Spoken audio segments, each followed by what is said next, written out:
Wilkołaki. Od kiedy byłem mały, strasznie interesowałem się potworami. Czy to ze świata kina, czy ze świata literatury. Oczywiście takie klasyki jak Dracula, Dr. Jekyll, Mr. Hyde, potwór doktora Frankensteina, Mumia, no i oczywiście wilkołaki. A jeżeli wilkołaki, to najlepiej w zestawieniu z wampirami. Miłość ta przybrała na sile w momencie, kiedy do kin trafił film Underworld, pokazujący jednocześnie zestawienie świata wilkołaków i wampirów. Nie mogłem uwierzyć, że do tego momentu nikt nie wymyślił podobnie funkcjonującego świata. To było wręcz niesamowite. Jednak po obejrzeniu filmu zacząłem robić większy research w internecie i okazało się, że ktoś już to zrobił. World of Darkness, czyli cała seria klasycznych RPGów stworzona przez Marka Reina Hagena dla White Wolf Publishing, w skład której wliczają się tytuły takie jak Mage the Ascension, ciekawe spojrzenie na magów, Wrath the Oblivion, duchy i naprawdę ciekawy setup gry, polecam mocno, Changeling the Dreaming, do dzisiaj nie mam bladego pojęcia o co tam chodzi, Vampire the Masquerade, chyba najbardziej znana marka z tego uniwersum, która miała ogromny wpływ na to, jak dzisiaj przedstawione są wampiry w popkulturze. I Werewolf the Apocalypse, chyba najlepsze przedstawienie wilkołaków, jakie znalazłem, a przynajmniej najbardziej podchodzące mi osobiście. Kilka lat temu dowiedziałem się, że planowana jest gra znajdująca się właśnie w tym świecie. Od razu zabrałem się do szukania artykułów oraz zwiastunów. Jednak za każdym zwiastunem widziałem, że raczej nic z tego dobrego nie wyjdzie. Teraz niemal 2 lata po premierze wziąłem się za siebie, widząc jakie noty zebrała ta gra. I postanowiłem albo ją obronić, albo sprawdzić, czy recenzenci faktycznie mają rację w tym, co piszą. Bo posiadając taki materiał źródłowy, nie można tego zepsuć, prawda? Może zacznijmy od początku. Grę stworzyli ludzie z Cyanide Studio, znani z takich serii jak Blood Bowl i Tour de France. Są też autorami Call of Cthulhu, które zdecydowanie trafiło do mnie jako fana prozy Lovecrafta. Okej, myślę, że nie jest źle, portfolio niewybitne, aczkolwiek nie mają się czego wstydzić. Teraz wydawca. Nacon Big Ben Interactive. Także podkładkę mamy dobrą. Deweloper, który pokazał, że potrafi. Wydawca, który ma całkiem sporo fajnych tytułów. No i świat wilkołaków, co może wyjść źle. Jak to mówił klasyk, My body is ready. na rozpoczęcie ekran startowy i całkiem mocna metalowa muzyka. Wciskamy start i wita nas fajnie wykonane intro przedstawiające pokrótce cały lore świata, przechodzące płynnie do samej gry, gdzie poznajemy naszego głównego bohatera, postaci poboczne oraz podstawy sterowania naszym pamperkiem. Jest to mieszanka slashera oraz skradanki, posiada też szczątkowe znamiona RPG, a bardzo szkoda, bo przecież wywodzi się ona z klasycznych gier RPG, gdzie tworzenie builda swojej postaci jest ważnym czynnikiem. Zamiast tego mamy jedynie ochłapy w postaci mikrodrzewka, umiejętności oraz już gotowego bohatera. Szkoda. To ostatnie mi akurat nie przeszkadza, bo przynajmniej nie straciłem ponad godzinę na tworzenie własnej postaci. Okej, drzewka z drzewkami, ale mieszanka slashera i skradania brzmi całkiem sympatycznie, prawda? Szczególnie jeżeli jesteście fanami serii Assassin's Creed. Pomysł naprawdę fajny, ale wykonanie...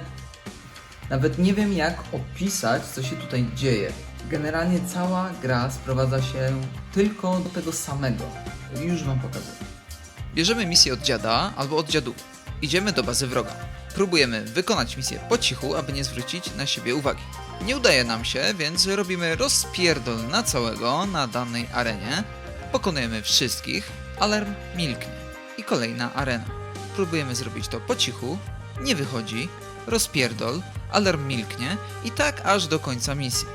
Oczywiście każda z misji oferuje nam dokładnie ten sam schemat. Ale super zabawa. Pod koniec gry często już omijałem tryb skradania i przechodziłem od razu do mordowania, aby móc jak najszybciej dojść do jakiegoś podsumowania albo, nie wiem, scenki. A uwierzcie mi, nie było łatwo.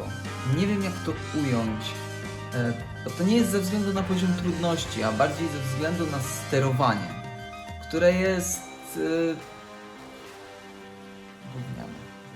Ciężko powiedzieć coś wyjątkowego na temat tego sterowania. No po prostu jest. Niektóre rzeczy działają ok, a niektóre mogłyby lepiej. W szczególności uniki, które jakoś dziwnie zczytują kierunek, w którym chcemy podążać, przez co często zamiast uciekać od przeciwników, ładowałem się w jeszcze większe zastępy wrogów. Ciekawą opcją jest możliwość przyjmowania 3 różnych postaci. Podstawowej ludzkiej, służącej najczęściej do obezwładniania wrogów bądź interakcji z ludźmi i przedmiotami w grze. Postać wilka, służąca głównie do skradania się i szybkiego przemieszczania. Postać wilkołaka, lub jak w tym świecie się to określa Krynos, czyli maszyna do siania rozpierdolu i chaosu.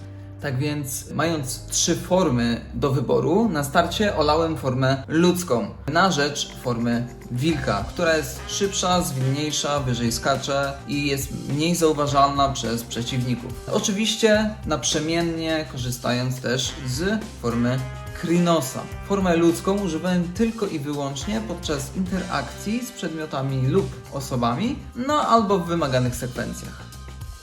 Teraz skupię się na tej części slasherowej, bo jej doświadczyłem najwięcej. W momencie wykrycia zamieniamy się w wilkołaka i przechodzimy do rzezi. Służą do tego całe 2 przyciski. Jeden odpowiada za cios lekki, a drugi za cios mocny. I jak w większości gier tego typu, lekkie są na podstawowych pachołów, a te mocne na jednostki opancerzone. Z czasem oczywiście uzyskujemy dostęp do ataków specjalnych, aż 4. Aha, i bym zapomniał. Forma wilkołaka posiada jeszcze jakby 2 osobne formy. Pierwsza z nich jest bardziej nastawiona na mobilność, uniki. Oczywiście zadaje mniej obrażeń.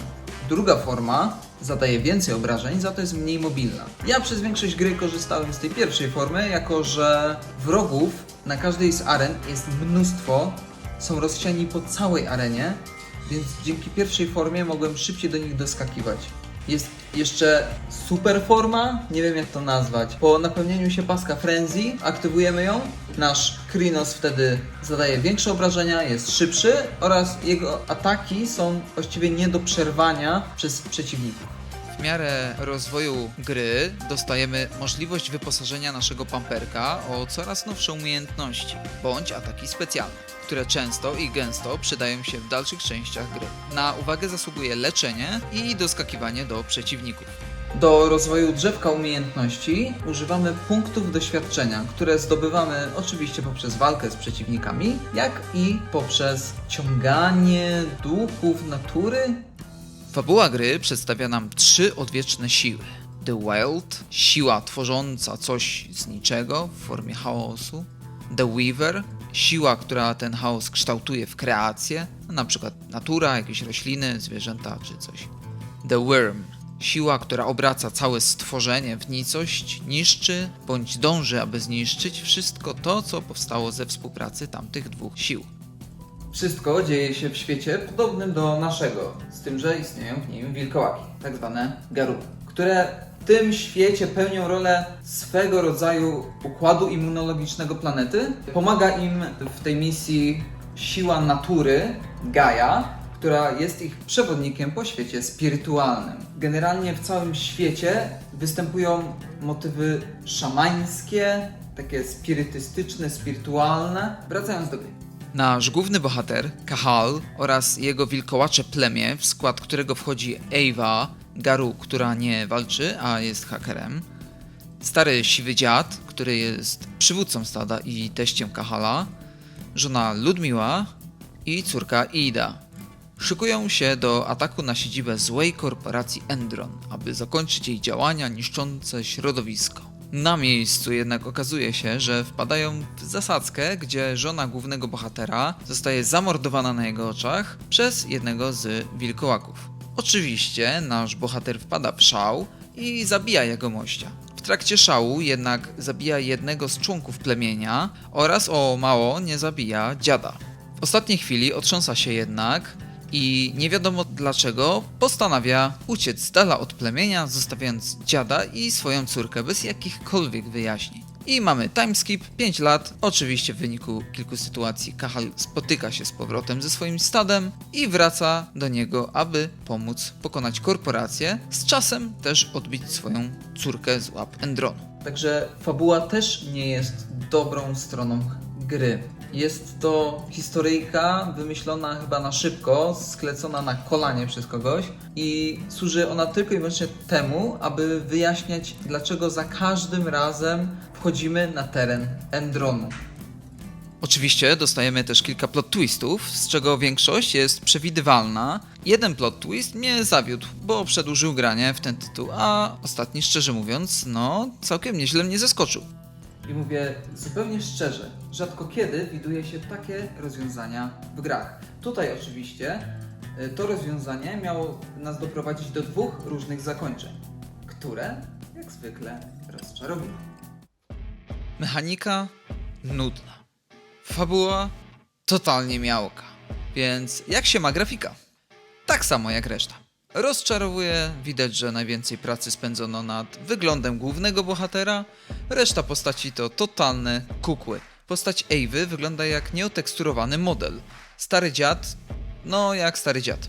A Ludmiła i Ada wyglądają jak Simsy. Ale niejakość nie dotyczy jedynie głównych postaci w tej grze. Z przeciwnikami wcale nie jest lepiej. I tak możemy tutaj spotkać zwykłego panolka i panolka z tarczą. Chłopka snajpera i wielkiego luja z wielką bronią. I to w sumie tyle.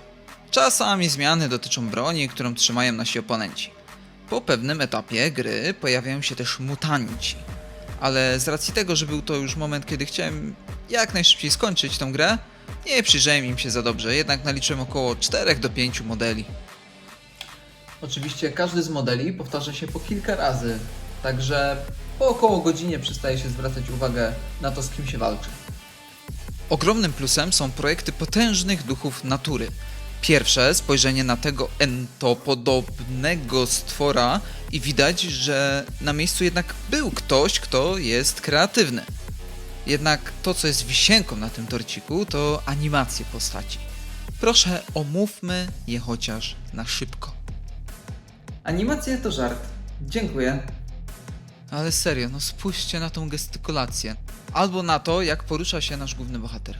Nie ma tutaj za grosz wyczucia ciężaru postaci albo jakiejś bezwładności. Wszystko dzieje się praktycznie od razu, wręcz wydawało mi się, że ruchy postaci składają się z zaledwie kilku klatek animacji. Twarze i oczy postaci są oczywiście martwe. Widać, że były próby wykonania mimiki, ale nie skomentuję tego nawet. Przypominam, że mówimy tutaj o grze z 2021 roku, która rzekomo śmiga na Unreal Engine 4. No cóż, przynajmniej scenka początkowa wygląda naprawdę pięknie. Reszta cutscenek to poziom PlayStation 3, a animacje to zdecydowanie PlayStation 2 albo nawet gorzej. Chciałbym podsumować wszystkie za i przeciw tej produkcji, ale dochodzę do wniosku, że jest ona nijaka. Jest to chyba najbardziej trafna ocena tej gry. Zdecydowanie nie zasługuje na tak niskie oceny, jakie zdobyła na Metacriticu chociażby. Wszystko tam działa, nie zauważyłem większych glitchy albo bugów. Jednak to, co sprawia, że gra jest grą, zawodzi. Mechanika nijaka, powtarzalna do bólu i bez pomysłu. Fabuła przewidywalna, niewciągająca i nieangażująca. Paskudna grafika i karykaturalna animacja. Zdecydowanie plusem gry było to, że można ją przejść w 6 godzin. I nie dowierzam, jak posiadając taki materiał źródłowy, jakim są podręczniki RPG, w których są opisane wszelakie mechaniki walki, zależności pomiędzy rasami albo klanami, cały lore świata, jak można stworzyć taką pokrakę z czegoś tak rozbudowanego. Jak ludzie z Cyanide Studio powinni zawiesić projekt i nie wypuszczać tego na światło dzienne? Jak im nie było wstyd dowieść produkt o tak niskiej jakości i żądać za niego 250 zł w dniu premiery? Co najgorsze, nie jest to gra bardzo dobra. Jeszcze gorzej, że nie jest bardzo zła, bo wtedy chociaż to dałoby jakiś rozgłos tej grze. A tak trafia ona do limbo gier nijakich, o których się zapomina praktycznie od razu po premierze. Mam jednak nadzieję, że jeżeli kiedykolwiek ktokolwiek weźmie się jeszcze raz za ten tytuł, zadośćuczyni fanom serii. Że wystawiam niejakie 5 na 10 i żegnam się z Wami. Mówił do Was Jasej. Do następnego. Cześć.